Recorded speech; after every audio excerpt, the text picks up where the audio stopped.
आज हमारा टॉपिक है कैंसर के क्लासिफिकेशंस के बारे में। कैंसर को जिस जगह पे कैंसर हो रहा है, किस तरीके का कैंसर हो रहा है, कितने कम जगह पर, कितनी ज़्यादा जगह पर, कितना जानलेवा है, इन सब के आधार पर कैंसर को बहुत तरीके से डिवाइड किया जाता है या क्लासिफाई किया जाता है। हम इसको बेसिक क्लासिफिकेशंस में यहाँ पे कैटेगराइज कर रहे हैं, जिसमें सबसे पहले जो है हम ट्यूमर के बारे में बात कर रहे हैं, कोई भी मांस की गठान के बारे में। ट्यूमर को सबसे पहले हमने क्लासिफाई किया है उनके फैलने की क्षमता के ऊपर। एक जगह से जहाँ पे ट्यूमर की शुरुआत होती है वहाँ से वो कितना बाकी जगहों पे फैल सकते हैं, उसको हम मेटास्टैसिस कहते हैं, उस प्रॉपर्टी को। तो मेटास्टैसिस के आधार पर ट्यूमर दो तरीके से डिवाइड किए गए हैं, एक होता है बिनाइन और दूसरा होता है मैलिग्नेंट। ओके, सो बिनाइन जो ट्यूमर है वो अवस्था है जब ट्यूमर जहाँ पे स्टार्ट होता है वहीं पे ही ग्रो करते हैं और वो अब उस साइट से किसी और आसपास के साइट में भी फैलते नहीं हैं, तो उसको हम बिनाइन कहते हैं।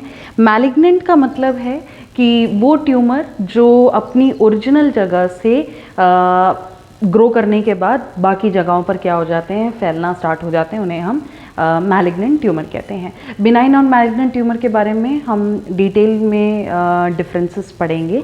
सबसे पहले हम बाकी क्लासिफिकेशन भी देख लेते हैं। सेकेंड जो क्लासिफिकेशन है वो ओरिजिन के बारे में है। ओरिजिन मतलब किस टाइप के टिश्यूज़ में कैंसर डेवलप हो रहे हैं, तो उस आधार पर हम दो तरीके से डिवाइड कर सकते हैं। पहला है कार्सिनोमा।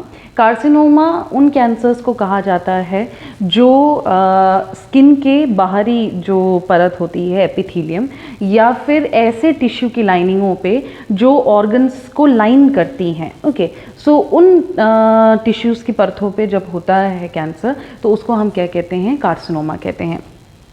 सेकेंड है सार्कोमा।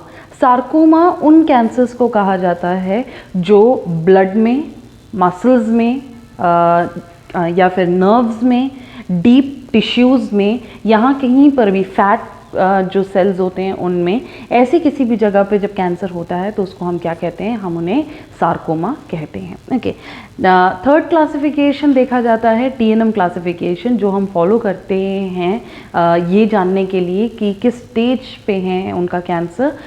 उसके बिहाफ पे हमें पता चलता है कि जो पेशेंट हैं उनकी ट्रीटमेंट कितनी अच्छी तरीके से पूरी हो सकती है। ओके, टीएनएम का मतलब टी मतलब ट्यूमर, एन मतलब नोड और एम मतलब मेटास्टैसिस। ट्यूमर कितना बड़ा है, कहाँ पे ओरिजिन हुआ है, नोड उसमें इन्वॉल्व हुए हैं या नहीं हुए हैं, और मेटास्टैसिस मतलब वो अपनी जगह से आगे फैले हैं या नहीं फैले हैं। इन तीनों के आधार पर हम डिसाइड करते हैं कि स्टेजेस क्या हैं कैंसर की। तो जितना आगे स्टेजेस बढ़ता जाएगा उतनी ज़्यादा कैंसर जानलेवा होती जाएगी।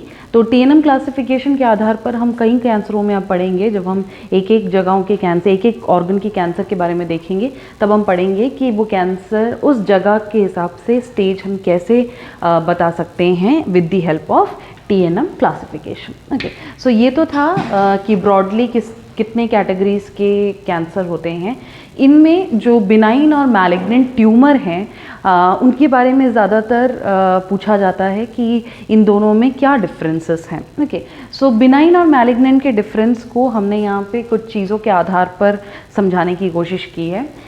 सबसे पहले हम बात करते हैं रेट की। ओके, अगर हम रेट के बारे में बात करें तो रेट मतलब स्पीड, या किस दर से वो जो ट्यूमर है वो बढ़ रहा है। ओके, सो बिनाइन का जो रेट होता है वो बहुत धीमी गति पे ग्रोथ होती है, जबकि मैलिग्नेंट का जो स्पीड होता है या रेट होता है वो बहुत तेज़ होता है। बहुत जल्दी जल्दी ये जो ट्यूमर है वो फैलना ग्रो करना स्टार्ट कर देते हैं। नेक्स्ट बात करते हैं हम मेटास्टैसिस की। मेटास्टैसिस का मतलब है कि फैलते हैं या नहीं फैलते हैं अपनी जगह से।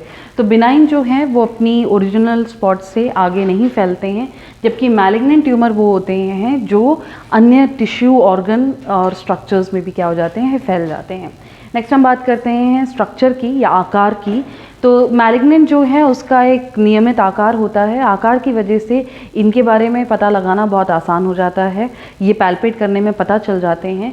मैलिग्नेंट का कोई नियमित आकार नहीं होता है, इस वजह से इन्हें पता करना थोड़ा सा मुश्किल हो जाता है। ओके, फेटल मतलब जानलेवा। बिनाइन जो है वो ज़्यादा जानलेवा नहीं होते हैं, ट्रीटेबल होते हैं। मैलिग्नेंट ट्यूमर्स भी ट्रीट कर सकते हैं लेकिन वो ज़्यादा जानलेवा होते हैं, मतलब बिनाइन की अपेक्षा मैलिग्नेंट ट्यूमर अगर किसी व्यक्ति को है तो उनकी डेथ होने की या उन्हें कॉम्प्लिकेशंस आने के जो रिस्क है वो बहुत ज़्यादा है। ओके, नेक्स्ट हम बात करते हैं रिकरेंस की। रिकरेंस मतलब दोबारा से पुनः ट्यूमर आने के। तो बिनाइन में पुनः ट्यूमर आने के चांसेस बहुत कम होते हैं, जबकि मैलिग्नेंट ट्यूमर एक बार अगर हटा दिया जाए या ट्रीट कर लिया जाए, उसके बाद दोबारा से मैलिग्नेंट ट्यूमर डेवलप होने के या कैंसर डेवलप होने के चांसेस बहुत ज़्यादा होते हैं। ये जो मैलिग्नेंट ट्यूमर है इसी को हम क्या कहते हैं, कैंसर कहते हैं। तो ये था मैलिग्नेंट और बिनाइन के बीच में डिफरेंस।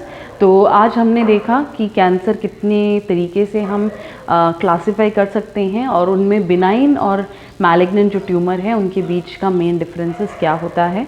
सो आई होप कि आपको ये टॉपिक समझ में आया होगा। इससे रिलेटेड अगर आपको कोई भी डाउट है तो आप पूछ सकते हैं। Thank you.